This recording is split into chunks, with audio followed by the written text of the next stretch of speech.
Back in 2014, we were introduced to the video game series Five Nights at Freddy's. Though simple, the game gained a cult following. And this was mostly due to the lore. Missing kids, the purple guy, haunted animatronics. It all made for an interesting story. A year later, on December 17th, we got the first in a trilogy of novels that gave us pivotal information that we've longed for. That was great, but what's the story? That's what I'm here to talk about.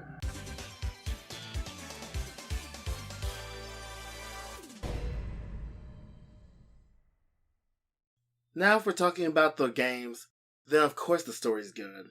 But I can definitely tell you that looking at the books by themselves, it's not. Now I'm going to be using the audiobook.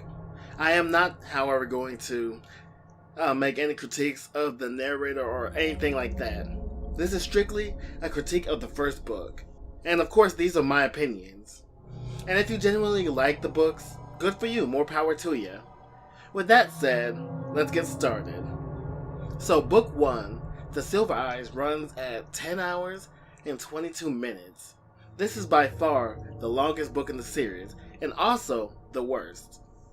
So the story starts with our main character Charlie going to Hurricane, Utah to attend the launch of a scholarship in the name of Michael, who was a kid who went missing 10 years ago. Other than answered questions, the book also consists of 4 trips to Freddys, scenes of Charlie's awkwardness, and awkward shipping. Much like any horror movie, we get introduced to the cast of characters. Charlie is Miss Independent, which comes off as tomboyish. If there's something you need to know about animatronics, she knows it all. Marla is a goody two-shoes who is a little hyperactive. Her only defining trait is literally the fact that she has a little brother and her parents are getting divorced. Jessica is the bubbly best friend who's an overachiever. She apparently has supermodel looks, a big brain, and athletic. She's like a girl version of Light Yagami from Death Note. In this trilogy, she is surprisingly one of the most important characters. Then there's Lamar, the black character. He's portrayed as the smartest character out of the group. So much so, he's going off to college a year early. Carlton is the funny character, and I put funny in quotations. He apparently plays so many pranks that his own father doesn't look for him when he goes missing. And then there's Jonathan, the jock. Okay, maybe he isn't a jock, but he's the only other prominent character who isn't Charlie. He is bland, generic, and is madly in love with her. More on that when and if I get to book 2 and 3. There's also Jason, but he's not important other than being Marla's kid brother. So the story goes like this. Charlie meets up with Jessica, John, and Carlton. After catching up and remembering Freddys, they decide to go to the old building. There's a mall, but the mall was apparently built around the old restaurant.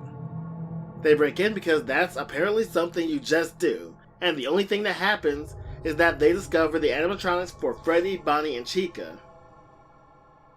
The next day, everyone attends the ceremony, and John tells Charlie he remembers seeing someone in a Freddy costume the day Michael disappeared. Charlie should have been like 10 years too late, but I guess it's fine since he was only 7. And he kind of admits it anyway. After that, they all go back to Freddy's. The only notable thing here is that they find Foxy and Charlie gets cut. They leave Charlie afterwards, and Charlie tells John about her father's other restaurant that had only 2 animatronics, Golden Freddy and Spring Bonnie. John, being a man dying of thirst, takes her over 30 minutes away to visit the old restaurant. Charlie lays on her charm. My twin brother was kidnapped. That led to my parents getting a divorce.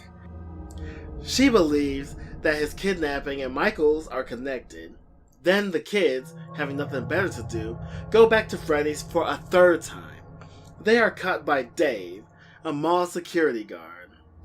Because you know, abandoned malls just have those. They bribe him by letting him come along. At least they have the inkling that something ain't right about him. especially how he knows how to use the control panel. While distracted, he kidnaps Carlton and flees. Only Jason sees this, but no one believes him because he's a dumb kid. They tell a cop, but he doesn't believe them.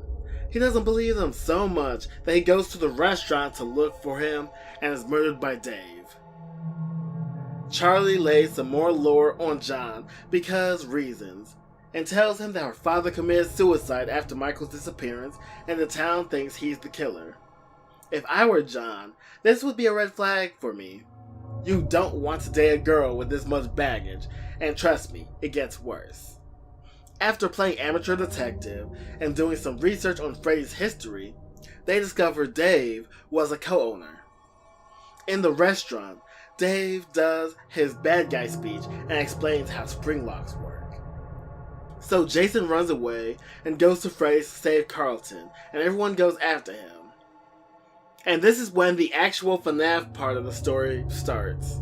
The animatronics start moving, and this is where the book gets interesting. Charlie finds Carlton and helps him not die. Carlton's dad finds out that Dave is actually William Afton, a guy who used to be overweight, but is now Slender Man skinny. William explains to everyone that the robots are possessed, and says that they see them as adults because they're all 17. They get cornered by all four until Golden Freddy shows up. Charlie realizes that Michael is possessing it. Carlton's dad shows up, and as everyone's leaving, William grabs Charlie, and she trips the spring locks, murdering him. Then the animatronics take the body away. Carlton's dad, deciding not to do his job, doesn't take Charlie in for murder, or questioning, or finds out what happens to the body. Everyone leaves and Charlie goes to her dad's grave where she laughs like an idiot. Because a crow was laughing. It makes no sense. Like I said before, this was the worst of the bunch, and they only get better from here. But I'll leave that to your imagination for now. What do you think? Did you genuinely like the Silver Eyes? What was your favorite part? Let me know in the comment section below. And if you like this video, be sure to hit that subscribe button. I'd really appreciate it. Stay tuned and I will see you soon.